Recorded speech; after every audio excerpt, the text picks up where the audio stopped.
Gail, I guess I would just beg to differ with a lot of your comments here. For one thing, the average family in British Columbia, their salary is approaching $80,000, and it would, raising the taxes is taking money from their needs, whether it be food, whether it be clothing, whether it be a variety of things, and at the debt level that British Columbians are currently facing, especially with housing costs. Rising taxation is a really difficult situation. Now, I'd just like to say that there's about 1 million British Columbians that do not pay taxes right now, and a similar number that do not pay MSPs. And there is also little appetite for increased taxes. We've seen that with the HST, with property taxes. So it's just a direction. Your recommendation for essentially increasing taxes is something that there's a lot of public resistance to this right here. So we believe, so just like, do you want to comment on that? That's fine. Yes, I do. Yeah. Thank you very much. I understand that people who are middle income earners, and if you're saying the average income is that, I think I was very specific that lower middle income earners shouldn't be taxed. I think we're talking about raising taxes for those earning over $100,000 and those earning $150,000, those earning $250,000, because we're looking at the percentage of income, not an actual in-dollar account of those who are at the top income earning level, the top 10%, the top 5% in British Columbia, and seeing that that's not an equal percentage of their income that's being paid for taxes. When you look at low income working families and middle income families, they're paying those MSP premiums and they're paying their taxes, and they're looking at paying out-of-pocket money when they're paying property taxes. So when you're talking about your middle and lower income earners, they don't have the same kinds of tax breaks that those do at the very upper end. And yes, there's never an appetite for taxes, but I'm also saying there are modest amounts that everyone can pay that wouldn't have a significant impact. Great. We'll move next to Bill.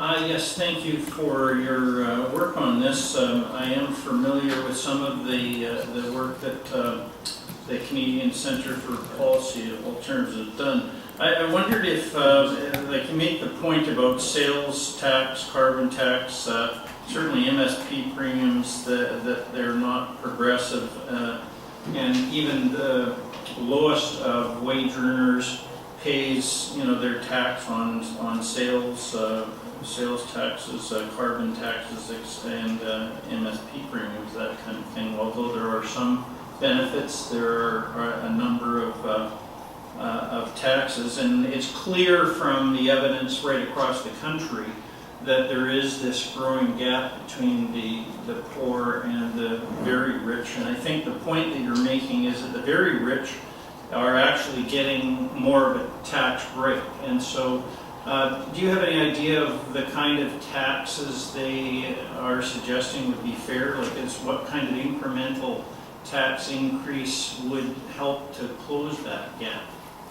Well, according to the Canadian Centre for Policy Alternatives, they gave a, for instance, figure of if people making over $150,000 to $200,000 per year, which actually pay 20% of their income in taxes, it would generate a significant fund, and I think it was approximately $20 million per year, which could then be used for any number of different sources. That was 15% to 20% would put them more in line with what the middle income earners are paying, instead of the 11%, which is currently what they're paying at the moment. And the graph, I think it's figure 2, if you look at that, that shows the disparity between the percentage of income earned and what they pay in taxes between the highest income earners, middle and lowest income earners. Is quite interesting, because for those at the lowest income level, it stayed fairly stagnant between 2000 and 2010, but it has markedly and very noticeably decreased between 2000 and 2010 for those at the upper end, particularly the top 10%. Just on the MSP premiums that are paid that are greater than corporate taxes, do you know how much of a spread or gap that is? I had heard before that students were paying tuition that was actually greater than what's paid in corporate income tax, but I'm wondering if you know how much more is actually paid in MSP premiums in corporate tax. No, I don't have a definitive number for you. I just know that you're right on both accounts, that student tuition fees and MSP premiums both outstrip the income that the government gets from corporate income tax, which I think shocks most British Columbians when they're made aware of that fact. And the fact that we have the lowest corporate tax rate in Canada. I think a modest increase for corporate taxes as well is not going to drive businesses out of our province. We'll end with a question from John Lasso. Thanks. I'm mildly confused. I think in your description of what all needs to be funded and could be funded by tax increases, that's about a $3.5 billion bill, somewhere in that neighborhood. Correct. Then in response to Bill's question, you suggested that extra taxation coming from the rich would be about a $20 million fund? No, they're two different things.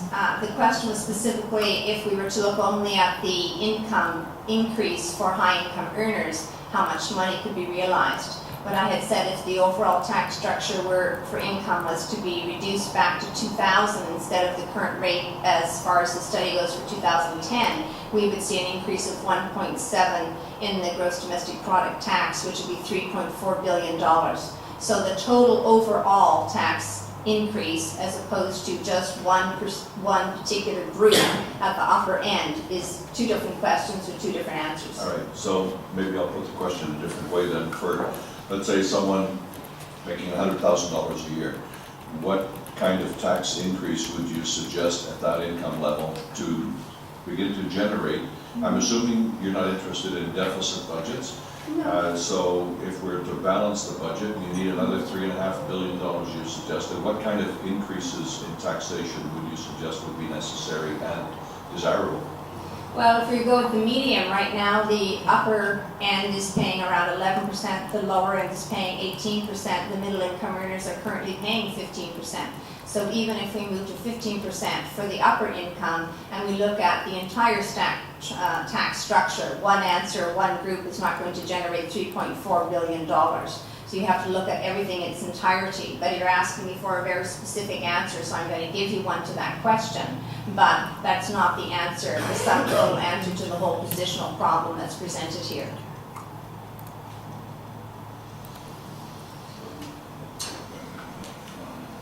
Great. I think we've reached the time allotted for questions. So we'll thank you for your presentation, and we will move to our next presenter, the Retail Council of Canada.